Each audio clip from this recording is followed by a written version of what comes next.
José Ignacio Chascas Valenzuela nació en Santiago, Chile. Es autor de exitosos libros infantiles, juveniles y para adultos. Además, es creador de importantes proyectos televisivos, literarios, cinematográficos y teatrales en Chile, México, Estados Unidos, España y Puerto Rico. Sus más recientes trabajos audiovisuales son las series ¿Quién mató a Sara? Y Donde hubo fuego, ambas para Netflix. Y hoy se encuentra con nosotros en entrevista exclusiva para hablar de este nuevo libro, Naufragios, bajo el sello de Suma de Letras. Buenas tardes, José Ignacio. ¿Cómo te encuentras? ¿Cómo prefieres que te diga, Chascas o José Ignacio? Como tú quieras, todos mis amigos me dicen chascas, porque chascas en chileno significa greñudo, pelo desordenado. Y si vieras mi pelo, pues te darías cuenta porque me dicen así. Este libro se compone de tres historias diferentes, tres vidas diferentes que todas coinciden con naufragios. La primera, también eres muy multicultural porque la primera está en Manhattan, la siguiente Londres y Chile y la tercera en Puerto Rico. Háblanos primero, ¿qué te inspira a crear estas historias? A ver, mira, particularmente lo que me llevó a escribir Naufragios eh, fue el hecho de sentir de pronto que los seres humanos éramos como islas, que estábamos todos parados en un pedacito de tierra, que no estábamos compartiendo el mismo espacio, que cada vez nos íbamos aislando más en nuestras islas particulares, a pesar de que todo el mundo estaba deseando que alguien llegara hasta esa isla para compartir la isla con alguien, pero en términos generales estábamos todos súper aislados. Y me puse a pensar cómo escapa uno de una isla. Uno para poder escapar de una isla tiene que echarse al agua, tiene que arriesgar la vida, no hay de otra. Y entonces de ahí vino, digamos, la corriente de conciencia me llevó a pensar, bueno, ¿cómo naufragamos los seres humanos? Los barcos cuando naufragan es porque se le hizo un hoyo y se empezó a llenar de agua el barco y se hundió. Pero cuando los seres humanos nos empezamos a hundir en nuestro propio mar, en nuestra propia vida, ¿qué hacemos? Tratamos de nadar con desesperación hasta la orilla más cerca que tengamos, nos ponemos flojito y cooperando y dejamos que nos arrastre la corriente, nos vamos a la tabla que sea y nos mantenemos a flote. Entonces traté de buscar respuestas a todas esas preguntas. Y las respuestas que conseguí fue escribir esas tres historias, esas tres novelitas que componen finalmente este libro llamado Naufragios. Vamos a desmenuzar una a una, Dale, me encanta. sin tanto spoiler, para que la gente se quede con ganas de adentrarse más a estos relatos. En tu primer relato, eh, aborda la vida de Greg, que es un escritor, y ahí entre sus múltiples salidas a la calle, un día de lluvia, conoce a Isabel, una mexicana chilanga, pero que vive en Manhattan. Cuéntanos cómo surge este personaje y tanto el de Greg como el de Isabel. Y también para tu público mexicano es un honor que este personaje pues sea chilango. Bueno, tú sabes que yo viví muchos años en México y que para mí México es como mi patria. Yo no sé si los mexicanos quieran que yo sea mexicano, pero yo me siento como mexicano porque México se me metió debajo de la piel de una manera muy fuerte y de una manera muy definitiva, además. Y todo lo que escribo, todos los libros que escribo, todas las series que escribo, siempre hay una referencia a México o sucede en México o los personajes son mexicanos, etcétera. Yo con la primera historia de las primeras novelitas que compone Naufragio, que se llama Para leer Isabel, yo quería explorar el naufragio, digamos, del intelecto, el naufragio de la mente. En las otras novelas exploro otros tipos de naufragio, pero en el de Para leer Isabel quería explorar hasta dónde es capaz de llegar un ser humano por tratar de cumplir con lo que se supone que tiene que hacer. Greg es un escritor que tuvo mucho éxito con su primer libro y está en esa difícil tarea de buscar la inspiración para su segundo libro. Pero la inspiración no llega, y no llega, y no llega. En ese proceso, Greg conoce a Isabel, a esta chilanga que se anda paseando por Manhattan, y cree descubrir en ella, o que cree o quiere encontrar en ella a toda costa la inspiración que le anda faltando. El punto es que su problema es mucho más profundo y mucho más hondo. Y entonces la única alternativa que Greg tiene es empezar a vivir en carne propia lo que desearía escribir en la ficción. Y en ese juego, la frontera, muy imprecisa a veces, de la verdad y la mentira se empieza a difuminar, se empieza a borrar. Y entonces ya Greg llega un momento donde no sabes lo que es verdad y lo que es mentira. Ahí, digamos que ese es el momento donde Greg se hunde bajo el agua. Ese es el momento donde su vida termina de naufragar por completo y Isabel, su segundo libro y su propia vida, pues pasan a un segundo plano. No voy a decir más para no hacer spoilers, por supuesto, pero esa era la idea de la primera novela, explorar cómo hace aguas la mente de una persona. Y me encanta de este libro que también rescatas así frases. Te voy a decir unas frases. A ver. Isabel físicamente no es agraciada. Inclusive ese día que ella iba caminando, traía toda la ropa mojada, y dice, es que nadie me va a voltear a ver, ¿no? O sea, soy invisible ante los ojos de los hombres. Y Craig dice, la persona que tienes enfrente no cumple con las expectativas que formaste de ellas.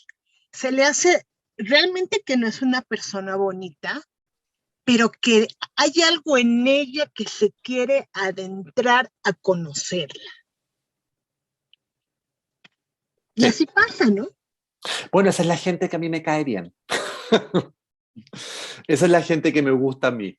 Esa es la gente que me gusta a mí, la que no responde a ningún estereotipo o que no responde a ningún canon obligatorio de lo que se supone que tiene que ser alguien atractivo, pero que sin embargo tiene algo, tiene una mirada, tiene una manera de hablar, tiene una inteligencia, tiene un aura, algo que la hace atractiva y que te dan ganas de descifrar. Por eso se llama Para leer Isabel, porque en el fondo a este escritor, acostumbrado a trabajar con letras y acostumbrado a convertir en palabras los mundos, porque eso es lo que hacemos los escritores, a este personaje lo que le provoca a Isabel es ganas de leerla, ganas de poder descifrar a Isabel, de leer lo que ella está tratando de decirle con su cuerpo, con sus miradas, con su voz, con su manera de caminar.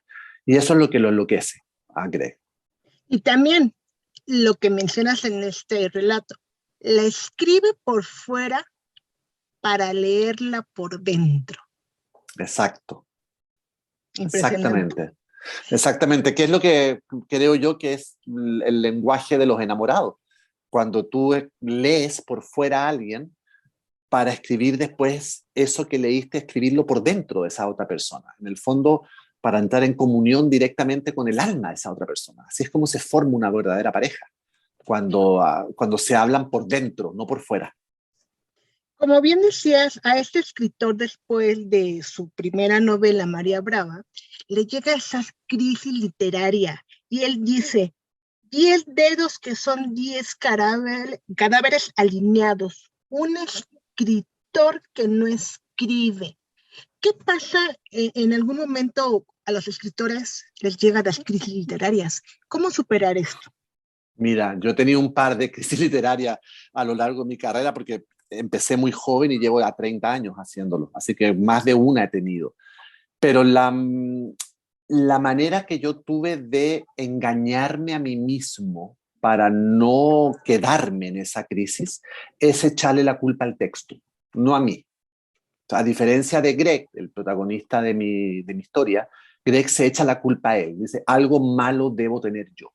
Algo me debe estar pasando que no soy capaz de escribir. Tengo los 10 dedos como cadáveres, no se mueven, no teclean, no son capaces de inventar algo. yo no me echo la culpa yo, a lo mejor la tengo yo, pero yo no me echo la culpa a mí, yo le echo la culpa al texto, porque es más fácil cambiar un texto que un ser humano. Entonces, lo que hago es que dejo de lado instantáneamente ese texto porque evidentemente hay algo en esa historia que no me está permitiendo continuarla. Hay algo en esa historia que no me está dejando seguir con ella. Así que la abandono inmediatamente, sigo con otra cosa.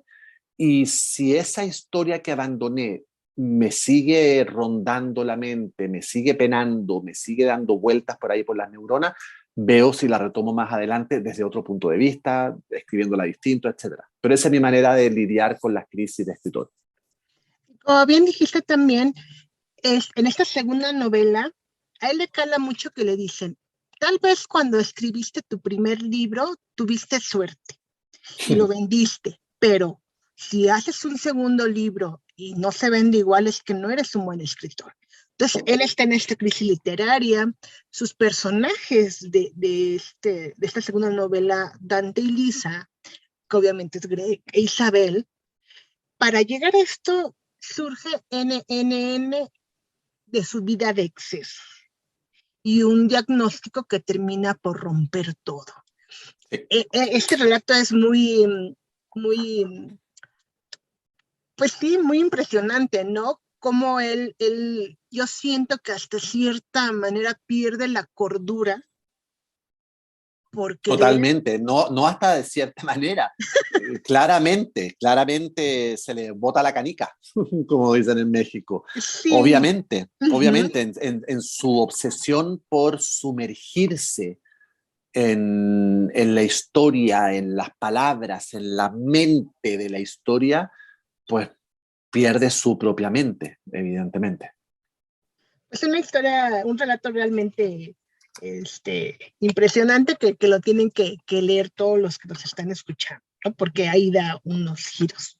El siguiente relato, Vida de Muertos, también una historia bastante impactante, tal vez sí sea basado en algo real, porque yo la leí y me estremecía a leer cada página, ¿no?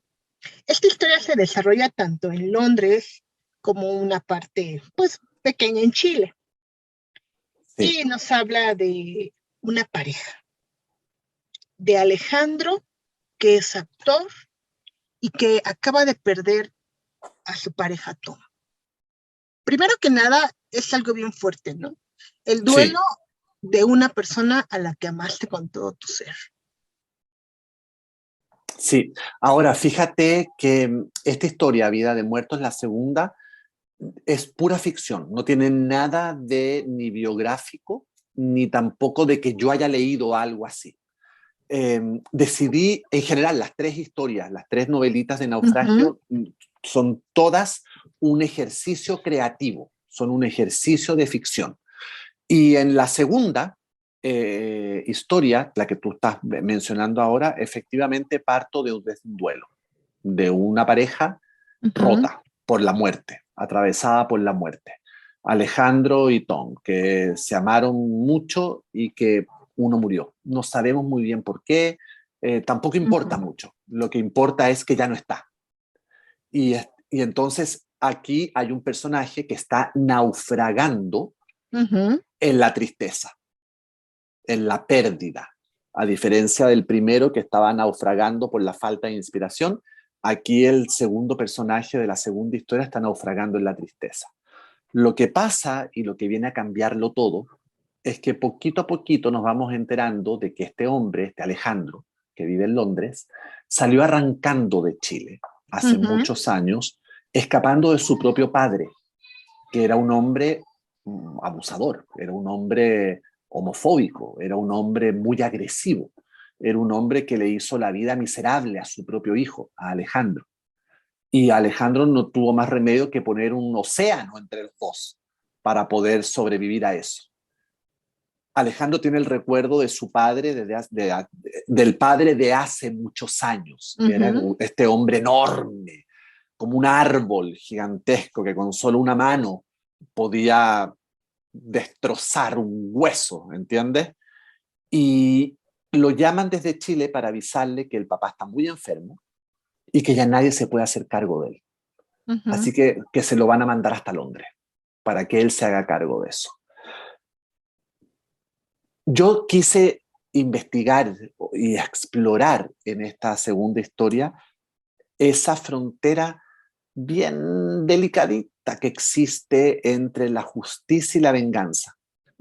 Porque ahora que Alejandro tiene a su papá sentado frente a él en Londres, y el papá está en una silla de ruedas, el papá es un viejo, es un anciano, el papá ya no es ese árbol gigantesco, rudo, que podía romper una piedra con la mano, sino que ahora Alejandro es el fuerte, Alejandro es el sano, Alejandro es el que mira desde arriba. Y entonces empieza a rondar en Alejandro la idea de, bueno, a lo mejor llegó la hora de hacer justicia, a lo mejor llegó la hora de devolverle a mi padre un trago de su propia medicina. Y no voy a decir más para tampoco hacer spoiler, pero esa pregunta es la que maneja la segunda novelita.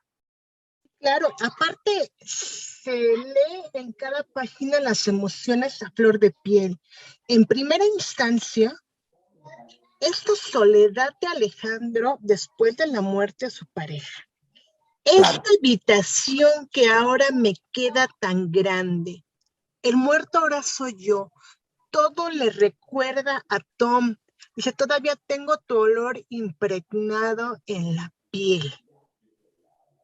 Qué difícil es para él. Dice, realmente se siente muerto porque ya como que toda su ilusión se la llevó Tom. Claro, y por eso esa novelita se llama Vida de Muertos, porque en el fondo hay un muerto que está muerto, que es Tom, pero está vivo en la mente de Alejandro. Y Alejandro está vivo, pero está como muerto en vida. Entonces ahí está esa exploración del naufragio. Es un personaje que está naufragando en dolor, en ese dolor que te hace desear estar muerto, pero la vida no es tan buena contigo porque te mantiene vivo para seguir sufriendo. Entonces esa dualidad fue el caldo de cultivo con el cual quise escribir esta historia. Cuando llega el papá a Londres, de Chile a Londres, él empieza a contar por cartas a Alejandro, porque al final se tiene que desahogar con alguien. Le Claro. cuenta, es que yo no lo quiero recibir, porque todavía tiene dentro de sí todo ese dolor, esta difícil relación por este maltrato emocional y físico por el hecho de ser gay. Y hay una frase que lo dices en la novela, sus ojos me miran con un brillo feroz y dos pupilas que me paralizan porque no sé qué hacer con ellas. Ese miedo de ni siquiera poderlo ver a los ojos porque le iba a recordar todo el maltrato, los golpes que le decía, muchas cosas ofensivas, ¿no? Sí, y además, bueno, yo no sé cómo será porque mi relación con mi papá y con mi mamá es inmejorable. Tenemos una espléndida relación, pero yo me imagino que una de las cosas más dolorosas de tener una mala relación con tus padres o que tus padres sean abusadores o maltratadores es que la figura paterna y materna no es una figura que esté hecha para ser odiada, al revés. Entonces, descubrir un brillo feroz, casi asesino en los ojos de alguien a quien se supone que no debes odiar debe ser muy desconcertante porque no debes saber qué hacer con esa mirada, no debes saber cómo lidiar con ella. Y yo me puse en los zapatos de este personaje y yo decía, tal vez para mí lo más perturbador de todo sería, independientemente por supuesto del golpe que es imperdonable, pero que un padre o una madre que se supone que te dieron la vida y que están ahí para quererte de manera incondicional, te traten mal, sean homofóbicos contigo, sean agresivos contigo y que te miren con ese odio y con ese desprecio, debe ser doblemente doloroso, debe ser terriblemente desconcertante enfrentarse a una mirada así. Aparte, él, todo lo que le repercute en su vida, porque crece lleno de inseguridades, de Claro, complejos, de temores. Y aquí, como bien decíamos, no vamos a spoiler, pero cuando ella tiene poder, dice, esta carga fue fácil de levantar, yo lo podría Claro, empujar, someter, y porque ya está frágil, ¿no? Y ahí está la lucha entre lo que se quiere vengar y lo bueno que es Alejandro para hacer o no hacer algo que quisiera. exactamente. Ahí está, la lucha interna, el naufragio, como le digo yo. Ese sentirse que está en el mar nadando y que va llevando de la mano a este papá y las posibilidades son o lo sigo arrastrando hasta que llegue a una orilla con él o lo suelto en mitad del mar. Pues ¿Qué ya, decide Alejandro? Pues no sé. los lectores tendrán que descubrirlo. Y por último, el Exacto. último relato, la abuela, el nieto y la comida de los peces. Se vive en Puerto Rico, en San Juan, con un estilo de lectura como si estuviera hablando yo, escuchando hablar a las personas de allá, porque así es el vocabulario. Nos cuenta la historia de la abuela Caruca, que en su pasado le decían la Diabla, y su nieto, Lamec, que es un jovencillo de 17 años. Cuéntanos cómo surge este relato. A ver, yo viví en Puerto Rico también muchos años y una de las cosas que me sedujo siempre de Puerto Rico fue la relación de los puertorriqueños con su propio cuerpo, la libertad con la que habitan sus propios cuerpos, que era algo a que yo no estaba acostumbrado. Pues yo soy chileno y los chilenos, y particularmente yo, tenemos una relación muy austral con nuestro cuerpo. Yo siempre fui muy flaco, siempre fui muy acomplejado de mi cuerpo, no me ponía traje de baño porque encontraba que parecía un esqueleto. Y cuando llegué a Puerto Rico me empecé a dar cuenta de cómo los puertorriqueños vivían el placer de sus cuerpos con una libertad envidiable, pues obviamente, eso me cambió a mí la manera de pensar y de escribir y de ver la vida. Entonces, cuando estaba diseñando mis novelitas, diseñé primero la de Nueva York, con las características de que las que ya hablamos, después diseñé la de Londres, con las características que las que hablamos, y yo por instinto sabía que tenía que tener una tercera novelita que se escapara del tono de las dos anteriores Uh-huh. y que fuera puro fuego, que fuera una laguna de hormonas en ebullición, que fuera piel, que fuera sudor, que fuera pasión, que fuera esa mezcla de cultura popular, musical, con santería, con las voces, con los modismos, con las palabras. Y así nació esta historia, que es la historia de Lamec, tal como tú bien dices, que es un adolescente Uh-huh. en plena ebullición hormonal que conoce a una chavita un par de años mayor que él, muy guapa, Muy candente. muy candente, Sí. y él no puede creer que esta muchacha se fije en él y que lo considere y que pues empiecen una relación hasta que muy rápidamente, y esto no es un spoiler porque de eso va la historia, Uh-huh. descubrimos que la muchacha está en esta relación con la MEC con dobles propósitos, con un propósito que al principio no le dice, pero que es evidente. Ahí sí que no voy a decir cuál es para no hacer spoiler. Por lo tanto, no es una relación, al menos desde el punto de vista de ella, muy honesta. Entonces, digamos, el naufragio en esta tercera historia es el naufragio de nuestro personaje en el propio mar de sus hormonas desatadas, Uh-huh. que es cuando tú estás con, digamos, con los sentidos tan alterados, tan en pie de guerra, que pues te abandonas, no piensas correctamente, no cuestionas las cosas, estás literalmente con la cabeza bajo el agua en mitad de un océano de hormonas. Aquí me gustó la relación que hay de Caruca con la MEC, la abuela y el nieto, porque la mamá se fue a Estados Unidos y le dice, Exacto. ¿sabes qué? Aquí está el niño, cuídalo, bye, me desentiendo. Entonces ella se hace cargo de su nieto de que es súper bebé, ¿no? Entonces, esta bonita relación creo que también es importante rescatarla en las novelas. Sí, yo hice un libro para niños hace varios años atrás que se llamó Mi abuela la loca. Un Ujú. libro para niños. Este, el de la naufragio, no tiene nada de niños, la Niño. relación, la historia, al revés, es para mayores de 18. Pero para mí la figura de las abuelas particularmente es muy importante, porque mis dos abuelas fueron muy importantes para mí. Y siempre he pensado que la figura de los abuelos es crucial en la formación de un niño.